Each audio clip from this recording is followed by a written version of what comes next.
Et donc, Mhm. qu'est-ce qui arrive? C'est que les gens qui travaillent plus loin doivent habiter encore plus loin. Donc, c'est un phénomène où les gens vont accepter de vivre plus loin parce qu'ils sont capables de se le permettre à cet endroit-là. Une Donc, société comment? capitaliste. Ah! T'as dit des gros mots sur GoPirate? Le vrai problème, c'est que les salaires ne suivent pas la cadence de l'inflation. C'est ça le problème. Ben voyons, arrête ça.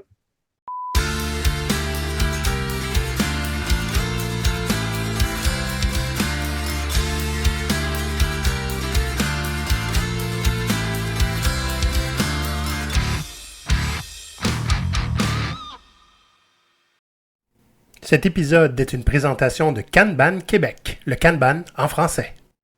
Bonjour, Monsieur Leblanc. Comment allez-vous aujourd'hui? Ça va bien, Monsieur Fortier, vous-même? Oui, oui, très bien, merci. Je remarque que tu ne tentais pas de travailler en présentiel aujourd'hui, c'est ça? Non, j'ai décidé que le déplacement était trop long aujourd'hui. Ça marche. Pierre, je ne sais pas si tu sais, mais au Québec, le mois de juillet, c'est spécial. Ah Euh, oui? Là, je m'adresse surtout aux gens qui sont hors Québec, qui ne savent peut-être pas, mais nous, au Québec, on déménage le 1er juillet. Hein, les baux, hein, c'est-à-dire un bail de location, finissent généralement le 1er juillet. C'est assez national. Donc, ça coûte très cher déménager le 1er juillet parce qu'il n'y a pas beaucoup de camions disponibles. Donc, Ouais. puis à chaque mois de juillet, on entend tout le temps parler de la pénurie de logement. Ça fait changement de parler de la pénurie de main-d'œuvre. Hein? Oui, puis tu as tout à fait raison. Puis statistiquement, il y a entre 40 et 50 des déménagements qui se font Ouais. le week-end du 1er juillet. Aussi beaucoup, beaucoup d'abandonnement d'animaux, mais bon, c'est pas ça le sujet aujourd'hui, mais c'est triste quand même. Donc, pénurie de logement. Mais là, cette année, et même l'an passé, on parle beaucoup plus souvent de la pénurie de logement que juste au mois de juillet. Parce que depuis le début de la récession, là, ça fait mal. OK? D'aller chercher quelques chiffres pour faire une mise en contexte, là, Pierre. Depuis juillet 2022 à juillet 2023, il s'est ajouté 90 000 personnes à la population de Montréal. Mhm. Fait que, normalement, le taux d'inoccupation, je pense qu'il est à peu près à 3%. En tout cas, en 21, il était à 3%. Mais en 2023, il est glissé à 1,5%. Et là, on s'attend à ce qu'il fonde à 0,9%, même pas 1% des logements disponibles en 2026. Ouais. Ça, c'est selon un article que j'ai lu dans la presse là, sur la crise de l'habitation. Les prix vont complètement monter. Ça coûtait deux chambres, okay? Un logement moyen de deux chambres en 2023, 1096. Ben, en 2026, on s'attend à ce qu'il coûte presque 1400 27% de plus, Ouais, selon la ouais. CHL, hein, l'organisme qui gère un peu ça. Donc, c'est un problème, on va se le dire. Je pense que on ne peut pas se C'est leurrer, là. C'est un problème. c'est un problème, mais est-ce que c'est un problème qu'on peut régler? C'est de ça qu'on va parler aujourd'hui. Ouais, ouais, ouais. Parce qu'on va voir que c'est pas un nouveau problème. On va voir c'est quoi exactement qui est le cœur du problème. On va essayer, hein, parce que toi et moi, on n'est pas des experts, mais on a fait nos devoirs. Et on va regarder un petit peu les solutions du passé, parce qu'il y en a déjà eu des crises du logement, qu'on a essayé de trouver des solutions, puis les solutions qu'on essaie de voir aujourd'hui. Puis, ben, on va faire des suppositions, commenter. Puis, c'est un petit peu notre devoir de citoyen en tant que GoPirate. On ne parle pas juste de travail dans la vie. Donc, aujourd'hui, on va parler un peu plus de société. Mais là, Pierre, avant de commencer, comme d'habitude, un petit rappel que cet épisode il est rendu disponible grâce à nos membres Patreon. Patreon, c'est quoi? C'est un outil qui vous permet de nous appuyer financièrement. Et nous, en échange, on essaie beaucoup de faire en sorte que les pirates aient davantage d'options. Bon, on n'est pas rendu au point où on peut acheter des logements pour les louer à prix raisonnable, Pierre. Peut-être qu'on devrait viser gros comme ça. Un jour, un jour. Un jour, hein, quand on aura assez de patrons. Donc, c'est patreon.com/GoPirate Canada. Ça vous donne accès à une panoplie d'options, meilleure facilité de nous rejoindre comme pirates, salle de discussion privée et des rencontres aussi mensuelles qui recommencent très bientôt, les amis. Et j'espère que vous allez faire un petit tour, voir qu'est-ce que ça a l'air. Et si vous avez des questions, n'hésitez pas à venir nous parler.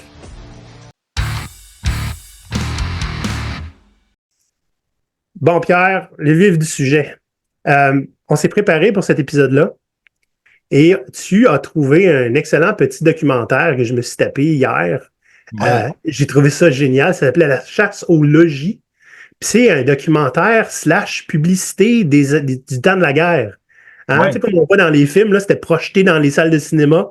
Les gens allaient voir ça, puis c'était un petit documentaire, mais avec la musique d'époque, puis le gars qui fait la narration. C'était vraiment quelque chose. Donc, j'aimerais ça pour nous donner un petit peu de contexte historique, t'amener un petit peu les points que j'ai notés de ce petit vidéo-là. Parfait. Donc, pendant la guerre, là, on parle de la Deuxième Guerre mondiale, il y a des usines qui ouvrent chaque mois pour contribuer à l'effort total. Ils appelaient ça comme ça, l'effort total, l'effort de guerre. Évidemment, ça prenait beaucoup de munitions, de textiles. Ces industries-là se sont vraiment développées rapidement. Puis la population des villes industrielles du Canada s'est accrue là, du flux des employés spécialisés qui venaient de toutes les régions pour venir travailler en ville. Puis ça, c'est pas juste Montréal, hein? C'était Québec, Toronto, Ottawa, les villes, les grosses villes du Canada. Fait que les villes du centre du Canada ont grandi pas juste en population, mais en territoire, 10 à 20 à cette époque-là.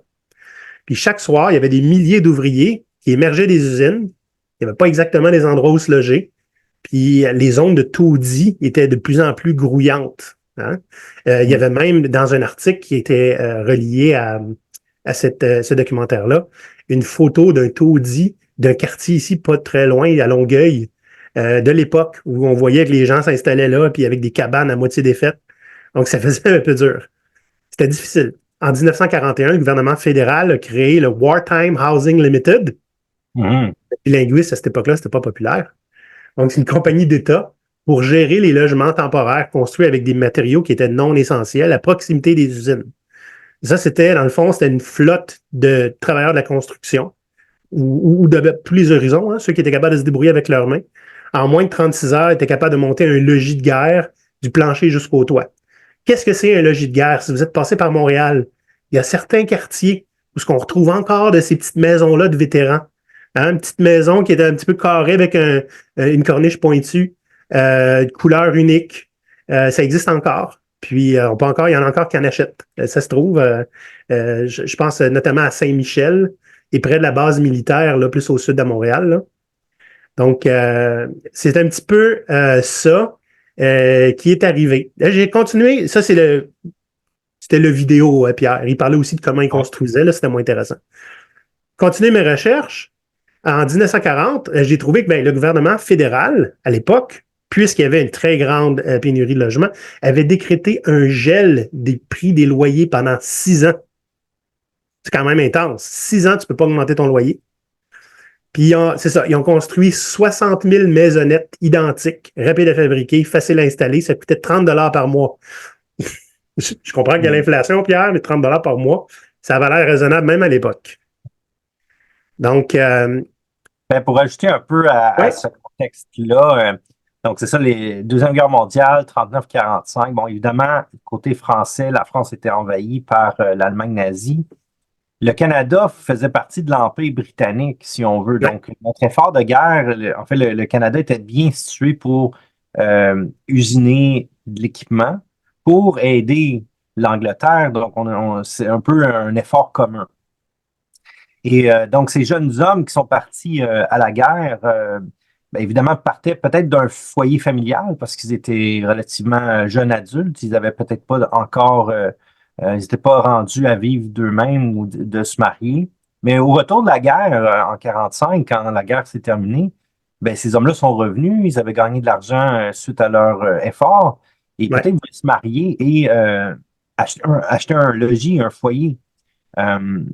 Donc, ça veut dire que soudainement, tous ces gens qui reviennent, ça prend des endroits pour les loger. ouais. Puis, oui, puis ils ont eu du fun, j'imagine. Il n'y avait rien, là. Puis, ce qui était disponible était pas diable. Mais exact. Et on le voit dans les films, là, ces grands bateaux là, qui reviennent avec les ponts qui sont remplis de soldats. Là. Donc, imaginez, tout le monde revient en même temps. Donc, c'était pas une période facile, j'imagine. Mais non, ça ne doit pas. Ce que je racontais de l'article que j'avais trouvé de 1940, c'est un article là, de journal que je pourrais le mettre en description là, du podcast. c'était justement, oui, le gouvernement a décrété un gel des loyers, construit 60 000 maisonnettes identiques. Puis les experts estiment que cette solution peut être intéressante en ce moment. Oui. Geler les loyers, construire des maisonnettes, euh, à condition que le catalogue inclut des immeubles résidentiels en hauteur, pas juste des maisons unifamiliales. Puis pas en hauteur, on parle pas de building de 40 étages, là, parce que ça cause d'autres problèmes. Là. Mais ça serait mauditement pas pire de retrouver des quartiers vivants comme ça, hein, avec une vie de quartier, des services locaux, sans trop de désert alimentaire, parce qu'on parlait de ça cette semaine, toi et moi, Pierre. Ouais. Il y a des quartiers, c'est un petit peu à côté du sujet, là, mais il y a des quartiers où il y a tellement juste des maisons que le seul moyen d'aller chercher du lait, c'est en voiture. Sinon, Ouais. faut que tu prennes à la limite l'autobus parce que tu peux pas le marcher. Des quartiers dortoirs, en fait. Les gens, ils en Ouais, sont ouais. juste pour habiter, pour revenir du travail, puis dormir, parce que le reste du temps, ils doivent se déplacer pour Ouais. aller au restaurant ou aller faire l'épicerie. Et que ça prend absolument une voiture. Hmm. Ou ben, à la limite un vélo, j'imagine, mais c'est parce que des fois, il y a l'hiver. Puis ouais, c'est ça. Fait que ça encourage beaucoup, beaucoup, justement, ce genre de consommation qui fait que des fois, tu as absolument besoin d'une voiture pour avoir une maison. Là, les gens n'ont pas moyen de s'acheter quelque chose ou de se louer quelque chose. Donc, c'est plein de problèmes qui se multiplient là, Ouais. ensemble. On rajoute à ça le fait que, ben, si on compare les années 40-50 avec aujourd'hui, ben, il y a Ouais, beaucoup moins de places disponibles pour faire des constructions. Montréal, c'est une île, donc on est ouais. limité, on est en fait délimité par le fleuve et les rivières du côté du nord, mais à un moment donné, il n'y a plus de place. Donc, comment on Tu fait? construises en hauteur, là, tu n'as pas le choix. Exact. Et là, l'autre chose, c'est les matériaux. Le prix, le coût des matériaux a décuplé là, dans le dernier 3-4 ans pour plein de raisons. Je ne rentrerai pas dans les détails, mais c'est pas aussi simple que ça l'était dans les années 40-50. Ouais. Euh, on a noté quelques phénomènes intéressants. J'aimerais ça. Ben, en fait, c'est surtout toi qui les as mis. Fait que je te dirais, tu veux-tu en parler? Oui, oui, bien sûr. Donc, quelques phénomènes. Maintenant, est-ce que c'est anecdotique ou c'est réel? C'est des choses que j'ai entendues. OK? Donc, j'ai entendu, Mhm. par exemple, d'agents immobiliers, des courtiers qui disent que, bon, il y a des Européens qui viennent ici. Bon, évidemment, les Européens, ils ont des euros. L'euro, Ouais. une valeur monétaire plus élevée que le dollar canadien. Donc, quelqu'un qui arrive ici avec 500 000 euros, ben, ça vaut peut-être l'équivalent de presque 800 000 dollars canadiens. Donc, ce que ça fait, c'est que les Européens qui migrent au Québec ou au Canada ont les moyens de s'acheter plus facilement une propriété s'ils ont de l'argent de côté, évidemment, Mhm. qu'un Canadien qui a euh, un salaire équivalent. Ouais. Donc, Mais, ce que ça fait, c'est potentiellement une surenchère des logis, des maisons, parce que ben, il y a un prix en fait, ce prix-là est relativement élevé parce que les agents d'immeubles savent qu'ils sont capables de le vendre. Donc, ils mettent un haut prix. Les Européens arrivent, achètent au prix mhm. et même parfois il y a des surenchères parce qu'il y a peut-être 15, 20, 30 personnes, 30 familles là, qui veulent acheter. Et donc là, le prix, les gens, ils vont offrir plus que ce qui est demandé. Donc, en primeur, aujourd'hui, Agro Pirate, la pénurie de logement, c'est la faute des Européens. Mais encore une fois, est-ce que c'est Ben, minime ou ben, tu ça sais, a un réel impact? pour avoir parlé à un ami qui est français, lui, sa famille habitait à Paris. Mhm. Le logement n'a pas d'allure là-bas. Mais il était capable de le payer parce qu'il avait des bons salaires. Donc, quand ils sont venus ici, ils sont arrivés avec une réserve pour se payer quelque chose d'équivalent. Puis ils ont pu se prendre bien plus grand à bien moins cher. Tu sais. Et d'ailleurs, moi-même, quand j'ai vendu mon condo à Montréal, c'était un couple de Français. Je l'ai vendu en une journée avec 60 000 de profit. Mhm. Bon, fait que j'ai demandé un prix, puis ils m'ont offert 40 000 de plus. Puis déjà, avec mon prix, je faisais 20 000 de profit. Mhm. Donc, j'ai dit oui tout de suite. Puis je pense qu'ils sous-louent. C'est good for them. Mais c'est ça. Fait que ça a donné que j'ai eu une vente rapide. Mais le prix de mon condo a monté à tabarnouche. D'un coup. Mhm. Ouais. Ben, c'est ça. Et c'est le cas, en fait, l'immobilier a explosé dans les dernières années. Ouais. Puis encore plus durant la pandémie, parce que là, soudainement, tous les gens voulaient acheter potentiellement à l'extérieur de la ville. Et donc, une maison qu'on pouvait acheter à l'extérieur de la ville pour peut-être 100, 150 000, ben aujourd'hui, c'est dans les 300 à 400 000, alors qu'à Montréal, ce qui était dans les 300 400 000, c'est rendu dans les 700 800 Je 000. trouve vraiment cute avec tes prix. Moi, C'est quand, plus. C'est plus. ouais, quand j'ai déménagé à Longueuil, c'était exactement pendant la première vague, juste après la première vague. En fait, 2 jours avant le confinement imposé par le gouvernement, je m'en allais mettre mon condo en vente. Fait que Mhm. c'est pas arrivé finalement. J'ai appris les photos, tout. Mais après la première vague, on s'est dit avec l'agent immobilier, c'était un bon moment pour vendre. Effectivement, comme vous avez vu, en 2 jours, j'avais fait 60 000 de profit. Fait que je me suis dit, je vais acheter une maison. Et j'ai trouvé une maison correcte, comme tu l'as vu, Pierre. Elle a besoin d'amour un petit peu, mais avec les moyens que j'étais capable de payer.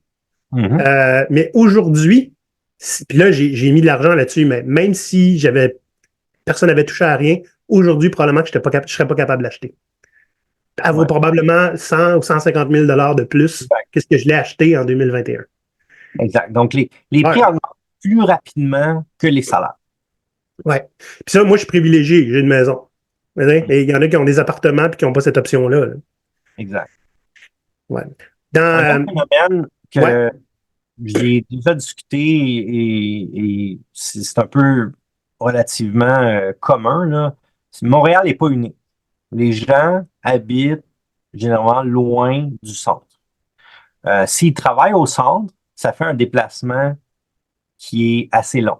Donc, on peut observer ça, j'estime, dans toutes les grandes villes du monde. Paris, je l'ai observé. Genève aussi. Il y a beaucoup. Mhm. Genève, c'est en Suisse, c'est proche de la frontière avec la France. Il y a beaucoup de frontaliers, des gens qui viennent travailler, qui habitent en France plus loin, qui viennent travailler à Genève. Même chose au Luxembourg. Donc, j'estime que toutes les grandes villes du monde ont ce phénomène-là. C'est-à-dire que les gens ne sont pas nécessairement capables de se permettre de s'acheter une maison ou un logement, un condo proche de leur lieu de travail s'ils travaillent au centre. Donc, ils doivent aller vivre plus loin. Et donc, Mhm. qu'est-ce qui arrive? C'est que les gens qui travaillent plus loin doivent habiter encore plus loin. Donc, c'est un phénomène où les gens vont accepter de vivre plus loin parce qu'ils sont capables de se le permettre à cet endroit-là. Oui. Puis, tu sais, je prends relais à ma maison. Tu sais, la personne qui m'a vendu ma maison, elle se séparait, puis elle ne pouvait pas garder à elle seule l'hypothèque. Fait qu'elle me dit, je l'ai croisée plus tard, elle me dit, j'ai trouvé une maison au prix de celle que je t'ai vendue, là, OK, à Farnham, 1h20 de Montréal. Ben, c'était la région qu'elle cherchait. Mais il y a quelque chose qui est. De la manière qu'elle expliquait, je pense pas qu'elle aurait pu trouver ce prix-là dans le coin. Hmm. Euh, il y a. J'ai un ancien collègue, à un moment donné, il m'a dit je vais déménager à côté de la job. Oui. Il s'en est un des chanceux, il est encore à ce job-là. Ouais. Depuis, il a redéménagé souvent. Mais je l'ai trouvé, il était célibataire tout seul, lui. Fine, tu sais, si t'es dû pour déménager, aussi bien rebrancher de la job. Mais Mhm. à partir du moment où tu veux une maison, c'est pas comme un appart, tu as une famille, euh, c'est des choix que des gens font souvent encore, hein, déménager en fonction de ton travail. D'ailleurs, des Ouais. fois, tu vas te le faire offrir. Hein, déménagerais-tu à Chicago pour avoir une job là-bas? Et là, tu décides de faire une grosse décision pour toute la famille. Euh, c'est un pensée-y bien maintenant. Parce Ben, que c'est sûr parce que, tu sais, dans un couple, généralement, les deux travaillent. Donc là, s'il y en a un qui obtient un job plus loin, dans une autre ville, ben, qu'est-ce qu'on fait? Est-ce que l'autre personne doit quitter son emploi pour suivre? Donc, télétravail, c'est pas simple, cette question-là. ouais. Mais il y a une chose super importante, c'est quand on décide de déménager proche de son lieu de travail, en quelque sorte, on vient de réduire nos options. Puis ça, Oui.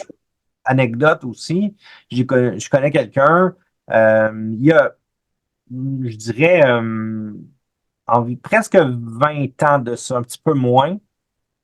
Donc, elle décide de quitter son travail parce que l'atmosphère est toxique. Mm. Cette personne-là habite à 45 km de son lieu de travail. Donc, ça devient un facteur qui rajoute à On a l'atmosphère toxique, c'est loin, tout ça. Euh, donc, est-ce que je quitte mon travail? Ça devient plus facile à prendre la décision. Mais tous ces collègues qui habitaient proches, là, à moins de 5 kilomètres du lieu de travail, eux, qui subissaient cette même atmosphère toxique, n'avaient pas le courage de déménager ou de quitter Hmm. l'emploi, c'est-à-dire par peur d'accepter un travail plus loin. Donc, la OK. peur, soudainement, d'avoir un déplacement plus grand. Donc, ça, C'était un barreau dans la cage dorée, un peu. exactement. Et donc, l'idée ici, c'est il faut se garder des options. Donc, si vous acceptez un travail, vivez-le le travail pendant un certain temps avant de déménager proche. Parce que si ça ne fait pas votre affaire puis vous décidez de quitter, ben là, vous n'êtes pas mis, vous n'êtes pas pris au piège d'habiter proche, puis ah, c'est facile, se rendre et tout. C'est parfait. Mais pensez-y, pensez-y. Vivez-le pendant quelques années avant de déménager proche. Très bien. Pierre, on a d'autres sujets à parler, mais Oui. avant, j'aimerais donner quelques minutes de cet épisode à notre collègue Mathilde Dinossier. Hey, ma première chronique avec elle, on parle de coopérative de travail pour changer. Et ben, on revient tout de suite après. Bonne écoute. Mathilde, Bonjour, comment vas-tu? ça va très bien et toi-même? Ça va très bien, merci. Merci d'avoir accepté l'invitation. Merci Donc, de me recevoir. je te donne quelques secondes pour te présenter. Oui, donc bonjour, Mathilde Linossier, je suis coordonnatrice aux communications et à la vie associative du réseau Coop. Et le réseau Coop, qu'est-ce que c'est? C'est la fédération des coopératives gérées par les travailleurs, les travailleuses. Et donc j'ai vraiment, moi, le bonheur de travailler là-bas et je suis ici pour vous parler de coopération du travail. Aujourd'hui, je pense que tu m'as demandé de présenter un petit peu ce qu'est plus précisément la coopération du travail, parce qu'on a peut-être des auditeurs, des auditrices qui ont peut-être entendu le mot coop, mais on sait pas trop ce que c'est, en quoi ça consiste exactement. J'avais envie de faire un clin d'œil avec, avec l'industrie du développement personnel. Oh. Mais ce qui me chicote beaucoup là, c'est que on est dans cette perspective de course au bonheur, au bien-être, qu'il faut être la meilleure version de soi-même, être sur son X tout le temps, et qu'en fait ça dépend de nous. C'est une perspective qui est très individuelle et individualiste, et qui, de par le fait que c'est très individuel, on nie la dimension collective et le rôle des organisations, des collectifs, du travail dans ce bien-être. Et donc en fait, ce que j'avais envie d'amener dans cette chronique, c'est vraiment cette idée que on a aussi une responsabilité collective du sens, du bien-être, d'être bien soi-même dans sa vie, de se réapproprier sa vie. Et le monde du travail a un vrai rôle à jouer, en fait. Tu sais, on a beaucoup d'anxiété au travail, de burn-out. Pourquoi on en arrive à ces extrêmes, en fait? Et comment on peut collectivement trouver des solutions? Et moi, je crois sincèrement que la coopération du travail fait partie des solutions, parce que c'est des entreprises qui font les choses différemment, qui repensent à la fois le système économique, parce qu'on est dans un système qui valorise le travail et non le capital. Par essence, la coopérative de travail, elle est très anticapitaliste en fait. Bon, on s'inscrit dans un marché quand même qui est très capitaliste, malgré tout, mais on pense et on fait les choses différemment. Donc on valorise le travail dans les balises même du fonctionnement de la coop. La coopérative de travail, c'est une entreprise collective. Il faut être minimum 3 personnes pour fonder une coopérative de travail. Et finalement, les personnes sont à la fois propriétaires, gestionnaires et travailleuses dans la coop. Ouais. Donc, tu as comme plein de chapeaux. Là, tu as un chapeau d'administrateur, un chapeau de gestionnaire et un chapeau d'employés qui travaillent dans la coop. Donc, en fait, la coop, elle est à l'image du groupe qui constitue la coop. Donc, c'est le groupe qui va déterminer les paramètres de la coop, les conditions de travail, qui va décider un petit peu qui vont partager une vision commune aussi de où la coop veut aller. C'est un modèle qui est très résilient et qui survit mieux aux crises que d'autres entreprises peut-être plus conventionnelles. Tu crées ton emploi, t'es gestionnaire, mais t'es employé toi-même dans la coop. Donc, une mise à pied, c'est la dernière chose que tu veux faire dans une coop. Je dis pas que ça arrive jamais, parce qu'il peut y avoir Non. des conflits, il peut y avoir Ouais. toutes sortes de... ça C'est ça peut arriver. Ça reste des humains dans les coops quand même. Mais globalement, on a mené en fait une enquête en 2021, Coopérative Mutuelle Canada, puis on a collaboré Réseau Coop avec CMC pour justement mener cette enquête-là, pour savoir comment les coopératives ont traversé la crise de Covid. Et 84% des coops de travail au Québec ont maintenu, voire ont augmenté le nombre de membres travailleurs dans la coop. On n'a pas licencié tout le monde parce qu'on a traversé une crise là. On est plus résilient, on est plus créatif pour trouver des solutions pour traverser la crise. On va peut-être réduire nos heures de travail, on va peut-être réduire notre rémunération. On va faire des sacrifices, ça c'est sûr, pour traverser la crise. Mais on va pas mettre à pied le monde, ou vraiment en dernier recours. Et donc, c'est des coops qui se sont un peu réinventés pendant cette période-là, mais qui ont gardé leur monde. Et ça, c'est vraiment... en tout cas, je trouve que c'est important de le souligner. Oui, et puis ces sacrifices-là ont été faits ensemble et Oui. décidés ensemble. Oui. Il n'y avait pas un groupe dominant qui a décidé de l'avenir du groupe dominé. Exactement, c'est collectif. Et puis un des principes fondamentaux de toutes les coopératives, qu'elles soient de travail ou d'autres formes de coopératives, c'est une adhésion ouverte à tous et toutes. Donc dans une coopérative de travail, quand t'embauches du nouveau monde, quand tu as des nouveaux employés qui intègrent la coop, l'objectif, c'est qu'ils deviennent eux-mêmes membres travailleurs. Donc, tu sais, comme là, tantôt, je disais, c'est une entreprise de 3 personnes minimum, collective. Mais si demain, t'es 10 personnes, dans un monde idéal, les 10 personnes sont membres travailleurs. Donc, tu sais, comme quand t'intègres du nouveau monde, ils intègrent aussi la coop. Et donc, les nouveaux membres, par essence, ils deviennent copropriétaires de la coop aussi. Puis donc, ils participent à ces décisions-là, à ce collectif, à cette prise de décision, au partage de la richesse créée aussi. Donc ça, c'est important de le souligner. J'avais d'autres points. Je voulais peut-être mentionner qu'il y a un indice léger de bonheur au travail qui place en fait les personnes qui travaillent dans les entreprises d'économie sociale en numéro 1. Donc ça, je trouve que c'est intéressant de le mentionner. Il n'y a pas la distinction OBNL, coop, coop de travail. Là, c'est vraiment global. Mais l'indice de bonheur qui est établi à 75,85%. Donc c'est quand même, je trouve que c'est intéressant. Pas mal. On est plus heureux quand on travaille dans des coops. Je voulais mentionner aussi le potentiel des coopératives de travail, parce que on gère un outil qui s'appelle la boussole entrepreneuriale. Puis moi, j'invite vraiment les personnes qui nous écoutent à remplir cet outil-là, parce que c'est vraiment intéressant. Ça nous donne un peu notre profil de juridique, coop, OBNL, entreprise privée, pas selon des critères plates de légaux ou quoi, mais vraiment selon des aspirations, des valeurs, des principes, des façons de faire. Et en fait, on a eu 40 000 personnes qui ont rempli... c'est un petit quiz qui dure 10 minutes. Là, il y a 14 questions, c'est le fun à faire, c'est très ludique. Il n'est pas biaisé.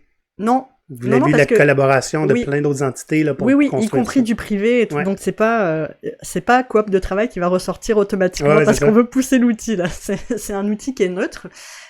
Et donc il a été rempli par 40 000 personnes. Il y a quand même quasiment 25% qui ont un profil coop de travail.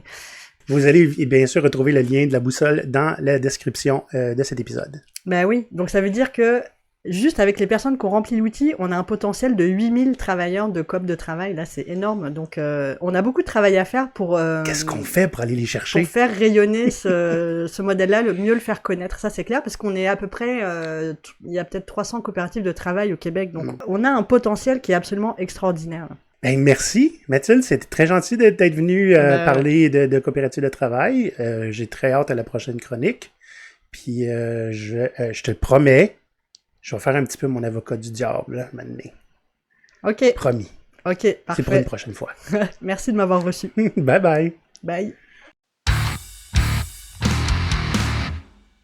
Pierre, je suis certain que tu as appris plein de belles choses. C'est super intéressant. On ne l'a pas écouté encore, je n'ai pas encore monté. OK. Hey, j'aimerais ça qu'on regarde. Là, on a vu beaucoup de contexte, beaucoup de dimensions qui affectent les prix du logement, l'endroit où on habite et tout ça. Qu'est-ce qui se fait en ce moment? Parce que c'est un sujet d'actualité en ce moment-là. Drette là, hein? On s'est partagé un article hier Donc, il y a actuellement, le gouvernement québécois regarde un projet de loi qui s'appelle le projet de loi 65, qui imposerait un moratoire de 3 ans sur la plupart, pas toutes, des évictions. Éviction, donc, c'est-à-dire de mettre des locataires dehors sous un prétexte ou un autre. Les reprises de logement, hein, tu sais, donc je vais faire venir ma famille, me faire habiter dans mon logement, donc je dois te laisser aller. Ça sera pas affecté. Mais les autres évictions qui sont un peu obligatoires, là, ou plein d'excuses farfelues des fois, ça sera pas possible pendant 3 ans. Puis s'il y avait une loi qui s'appelait la loi Françoise David, tu connais Françoise David, Pierre? Oui. Donc, qui interdisait de mettre à la porte un locataire à faible revenu âgé de 70 ans et plus, parce que c'est les gens qui ont à peu près toutes les variables possibles pour être super vulnérables. Ben, cette protection-là s'appliquerait à partir de 65 ans plus tôt. Mm. Donc, ça, c'est des choses que le gouvernement essaie de faire pour réduire la crise du logement. En fait, pour s'assurer que les plus vulnérables ne soient pas les premiers sacrifiés. On va dire ça comme ça. Pendant ce temps, au Québec, Éric Duhem sort un article que j'ai partagé sur le Discord de GoPirate et qui dit au Québec, c'est tellement réglementé que les propriétaires ne peuvent pas profiter de la rareté du logement. Profiter. Hein? On s'entend, là. OK, là, je vais être honnête, là, puis je sais que c'est pas tout le monde qui est d'accord, là, mais être propriétaire, c'est bien si vous pouvez, mais c'est pas une job à temps plein. OK? Vous n'êtes pas supposé être capable de vivre de tous les logements que vous percevez. OK? Ça fait tellement médiéval, je trouve, là, hein, féodal. Là. Ouais. Donc, il disait aussi dans l'article, on trouve ça décourageant de voir la coalition Avenir Québec s'inspirer de Québec solidaire pour brimer les droits des propriétaires d'immobilier locatif. OK? Fait qu'on n'essaie pas d'étendre le droit des locataires, on essaie de brimer ceux des immobiliers. Tout ça est déjà très normé au Québec, puis apparemment que c'est pas le Far West, donc ça n'a pas besoin d'être réglementé davantage. Puis il y avait un dude qui était avec lui, un dude qui est propriétaire d'une centaine de logements, qui disait qu'est-ce qu'on veut? Est-ce qu'on veut un Québec, un régime totalitaire, hein, où que le gouvernement contrôle tous les logements? C'est parce que la manière que ça s'enligne, c'est le privé qui contrôle tous les logements. Entre les deux, je connais mon choix. Bon, c'est sûr que, OK, on est dans une société, on ne se le cachera pas, le Canada, c'est une société capitaliste. Donc, Une société comment? capitaliste. Ah! T'as dit des gros mots sur GoPirate? Ben, je veux dire, c'est comme ça que notre économie fonctionne. Oh oui, bien sûr, bien sûr. On ne peut pas s'insérer à 100% dans un milieu comme ça. De toute façon, le gouvernement ne serait même pas capable de le gérer. Non, c'est ça, la bureaucratie qui le gérait. Donc, il faut déléguer à des sociétés privées ou des propriétaires privés. Ça, c'est correct. Mais de là à dire on brime le droit des propriétaires. Se trouver un logement, c'est humain. C'est un droit fondamental. Dans la pyramide de Maslow, c'est fondamental. Bon, être propriétaire, avoir des revenus parce qu'on a une propriété, c'est pas un droit fondamental. Maintenant, c'est sûr que pour les propriétaires, évidemment, on veut faire des rénovations, les coûts des matériaux, ça augmente et tout ça. Mais le vrai problème, c'est pas ça. Le vrai problème, c'est que les salaires ne suivent pas la cadence de l'inflation. C'est ça le problème. Ben voyons, arrête ça. Hey, ici, on est encore privilégié au Québec. Tu as vu que le salaire aux États-Unis n'a pas bougé depuis 13 ans. Salaire minimum. Ah ouais, 7,25 US. C'est certain. Hey. Ici, on est rendu à 15 et quelques, ce qui est pas mal, mais quand même pas assez pour vivre d'un seul salaire. Selon où tu habites, évidemment. D'ailleurs, on va en venir selon où tu habites. Mais juste avant de terminer le sujet de brimer les droits des propriétaires d'immobilier locatif, là. Je me lance-tu là-dedans? OK, je me lance. Moi, je trouve qu'on les brime pas assez. Puis qu'une entreprise privée ne devrait pas avoir de logement locatif. Entreprise, hein? Et les entreprises qui achètent des maisons puis qui les louent aux gens. Là. Bientôt, il n'y aura plus grand propriétaire. Il va y avoir une minorité de propriétaires, 1% de propriétaires, puis que le reste va être des locataires. On va retourner dans le monde féodal hein, de où est-ce que tu dois travailler pour payer ton habitation à ton commissaire, à ton lord. Exact. Voilà. Et on le dit en anglais, c'est landlord. Landlord. C'est un lord. J'ai l'impression que c'est des vaches, des bleus poudres qui parlent. Là. Hey, landlord, landlord. Il y a eu un autre projet de loi on en parle, je pense, dans plusieurs pays, c'est limiter l'accès à des étrangers qui achètent dans le but d'investir, mais Ouais. soit qui n'y occupent pas, ou soit qui vont louer de façon permanente avec du Mm. Airbnb. Ouais. Ils ont une surtaxe en ce moment au Canada. Exact. Et puis, il y en a qui voudraient faire ça aussi, même chose pour les seconds, les logements secondaires. Là. Tu sais, tu as un chalet, c'est pas ta résidence principale, tu vas payer plus cher en taxes. Mm. C'est des choses qui se connaissent, mais ça n'a pas l'air d'être très dissuasif parce que quand tu es super riche, tu te plains un petit peu puis tu payes pareil. Exact. Et c'est là que, ouais, effectivement, il y a des sociétés, des entreprises qui font que ça, gérer de l'immobilier. Ouais. Bon, maintenant qu'on est ouvertement des salles terroristes de gauche, j'aimerais ça qu'on regarde un petit peu, là, on a eu beaucoup de réflexions sur, tu sais, c'est quelque chose qu'on peut régler. Bonne Parce que, question.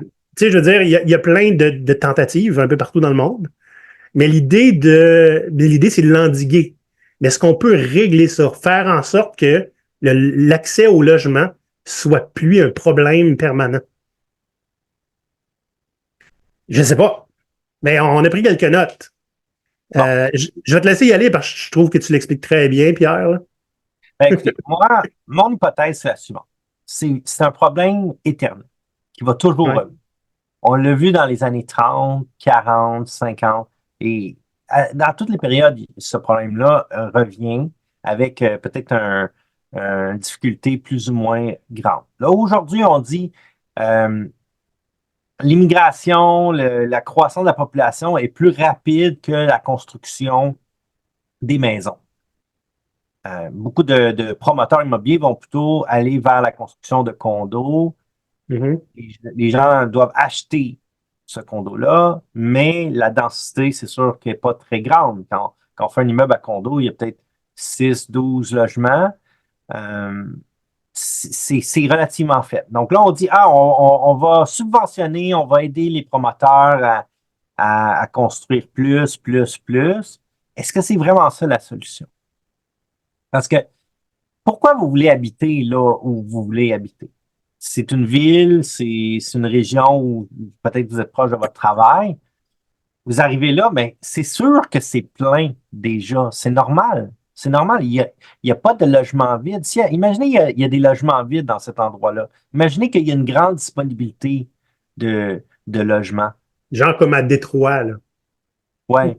Mais pourquoi ça existe? Pourquoi? Ben, c'est peut-être parce que la ville est en train de se vider. Donc, il y a l'exemple de Détroit où une très grande émission dans le travail relié à la construction automobile.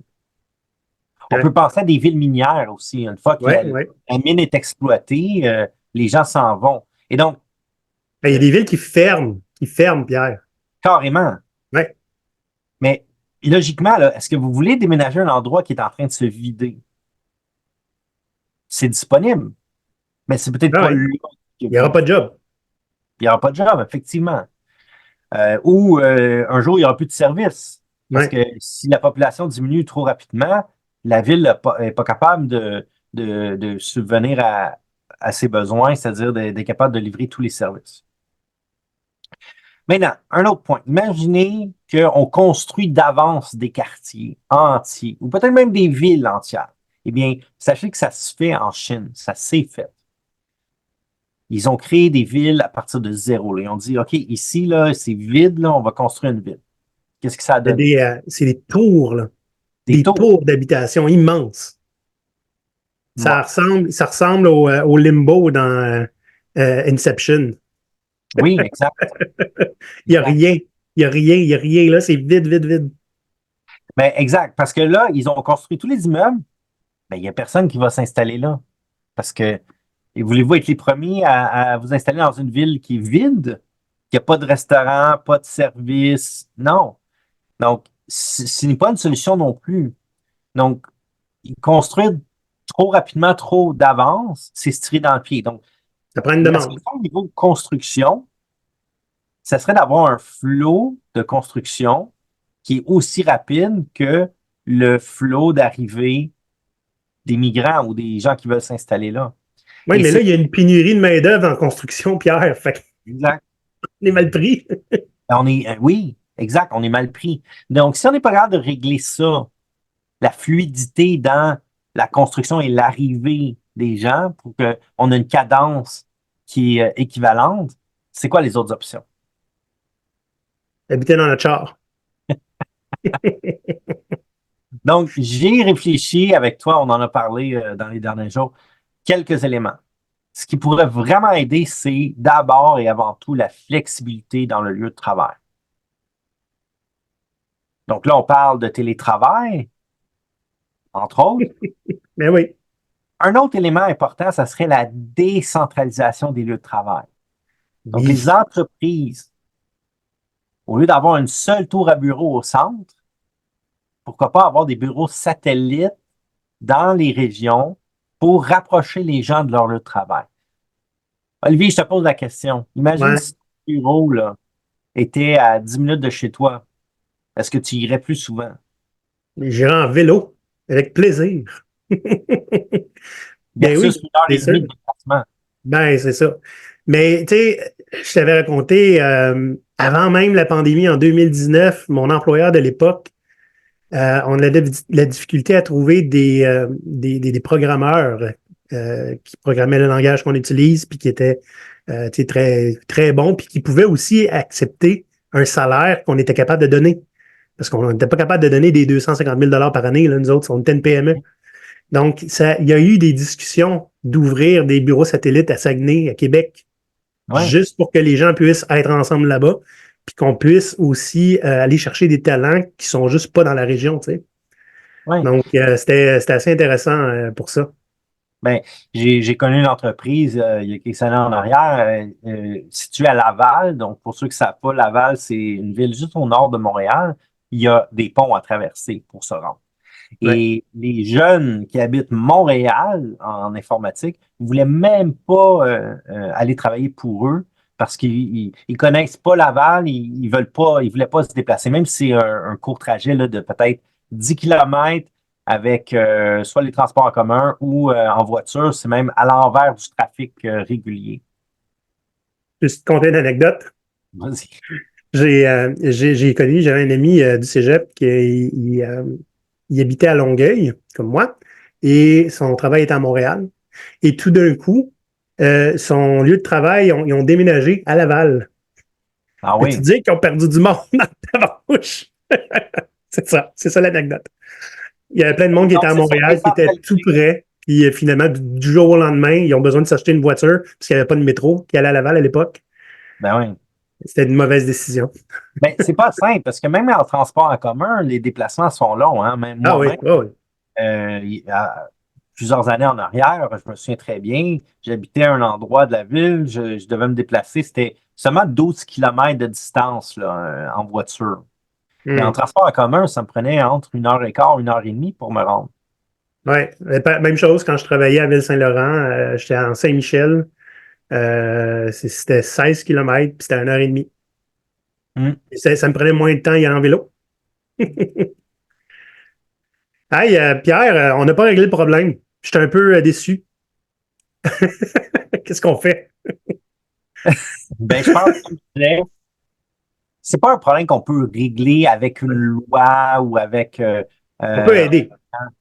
oui, c'est sûr que ça peut aider, mais je pense que ce qu'il faut, c'est une panoplie d'interventions euh, concertée là, qui va régler le problème.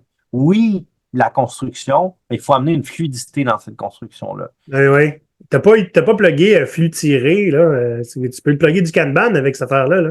Oui, ben, j'en ai parlé un peu. Dans le fond, l'idée, c'est que la migration des gens, si on est capable de, un peu comme on a fait dans les années 50, là, suite à la guerre, là, c'est de construire avec une cadence qui va rencontrer la cadence d'arrivée des gens. Mais ce qu'il faut faire, c'est que cette cadence-là doit s'ajuster au fil du temps, au fil des migrations, parce que là, on est dans une période où le Canada a ouvert l'immigration, on veut vraiment augmenter notre population, on est rendu à 40 millions au Canada, pénurie de main-d'œuvre, tout ça, ben, il faut que l'accès au logement accote l'arrivée des gens, parce que puis ça, c'est un problème, je pense que le gouvernement du Québec a bien cerné, là.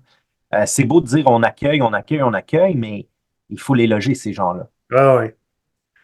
Hey, on va se croiser les doigts pour qu'il se passe quelque chose qui a de l'allure. Vous autres, les pirates, est-ce que vous en souffrez de cette pénurie de logement-là? Est-ce que vous avez de la misère à vous trouver une place? Vous nous ferez signe. Curieux de vous entendre. Sinon, Pierre, oui? Un dernier message aux pirates, Ouais. c'est pour vous, là. Gardez vos options. C'est-à-dire, avant de déménager, pensez-y. Testez votre lieu de travail, vérifiez-le. Est-ce que vous allez rester là longtemps? Pensez-y. Exigez une flexibilité. Travail, tout ça. Discutez-en avec votre employeur, surtout si vous êtes dans une PME, c'est peut-être plus facile d'en discuter directement. Dans les grandes entreprises, je suis certain qu'il y a moyen aussi de faire passer le message. C'est penser à ça, les bureaux satellites. Être capable oui, s'installer au bureau, mais pas nécessairement dans la tour au centre. Ça peut être à l'extérieur dans les villes satellites. On en reparlera, on va essayer de trouver des entreprises qui l'ont fait. Oui, ça serait intéressant de voir ça parce que je pense que c'est comme tu disais, là, ça permet peut-être d'aller recruter les gens au bon endroit. Si vous en connaissez, écrivez-nous. Pierre, on se voit la prochaine fois. On a fait du bon travail, je trouve. Ouais. On a fait des belles études. On était plus à notre affaire que d'habitude.